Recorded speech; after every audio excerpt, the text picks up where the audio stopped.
Yes, sir. Test.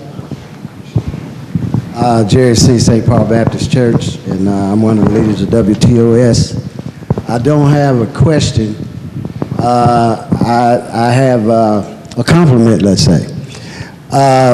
From the beginning, when WTOS formed, we got together and we found issues that were concerns of ours in our churches and our neighborhoods. And that's what we are. We're a group of Christians, and that's the thing that we do. And when we started back, half cent sales tax way back, what, 5 years or so ago or whatever, we went to our city council and we asked them to rethink the budget and to rethink was it Coastal DC, I believe it was, in the tax, redoing the taxes. And we asked them to take a bus trip to the Blackshear area and the 4 targeted areas. We invited the city council to go. They did. And I think they were amazed at the conditions of the city, that part of the city that was left out.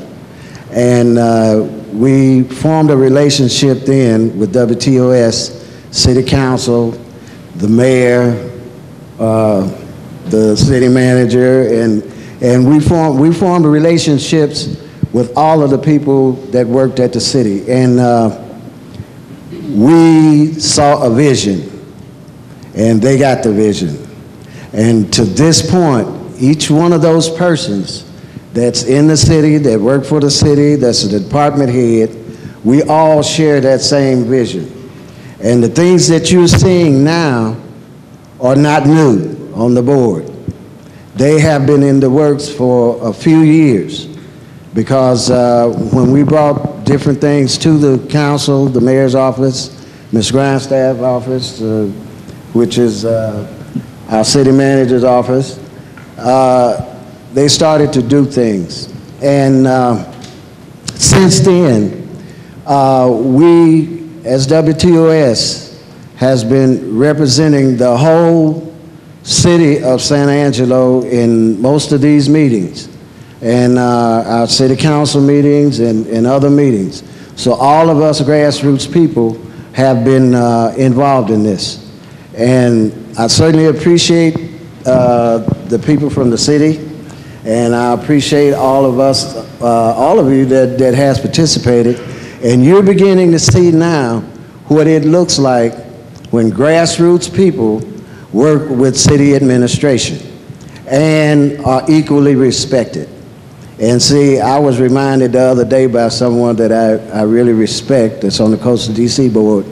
We were talking about this, and she said, you know, San Angelo really has grown. I said, it really has. And she said, you know, the most outstanding thing about that is? I said, what is that? And she reminded me that a tree grows from the roots. And all of you that has worked for the city, there is no reason in the city staff and the city administration, there's no reason to even look back. We have so many things that's still in front of us to still do, that to even imagining one setback that's going to separate a city back to, take it back to where it was before.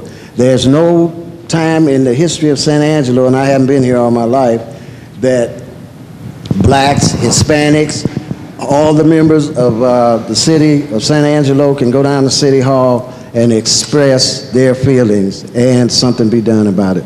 And I just want to congratulate all of you and all of us that has worked pretty hard for this. And excuse my bonics, but you ain't seen nothing yet.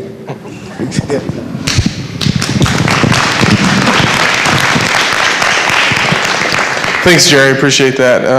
Any other questions from the audience? Okay. Thank you. I'm Sally Ayana with the WTOS at Greater New Hope Missionary Baptist Church. And my question is, will the targeted areas complete revitalization before the downtown area takes place for revitalization, or how would that work? Will they be completed before, or will they? Will all of the targeted areas be completed with their revitalization before the downtown area? I'm going to talk about this from the larger viewpoint, and I think one of the things that we touched on in the video, and at least one of the directives that council has given us, is they want us to really touch as many different things as we possibly can at once. And so a lot of times when we see these projects going on, we really see them working parallel with each other and in concert with each other, because a lot of times you need to take advantage of that synergy. And there's always going to be a synergy between downtown and North Chadbourn and downtown and South Chadbourn, and then within these other areas that we need to redevelop. You also have to look at it in the sense that from a funding perspective, we have earmarked half-cent sales tax funds that specifically go to neighborhood revitalization. And then we also have other funding sources that will go to downtown revitalization in North Chadbourn. And so, at least from my mind, from this level here, looking down on the overall picture, I think you really need to see those things working in tandem and in parallel with each other, because as we look at the organization, there's not one independent issue that we have within the city of San Angelo or within the community of San Angelo. They're all intertwined, and the more that we can take advantage of that synergy and work with each other, as was pointed out earlier, I think the more successful we can be. So we're not saying that one's going to be done ahead of the other. We're not going to say that one's going to be sacrificed for the other. What we're saying is we think both are equally important and they need to work in tandem, and I think Elizabeth did a very good job in talking about the revitalization issue and where we've moved there. It was a little slow to start out with, but we can really see that momentum moving forward. As we look at the comprehensive plan in downtown, it's a little bit behind it.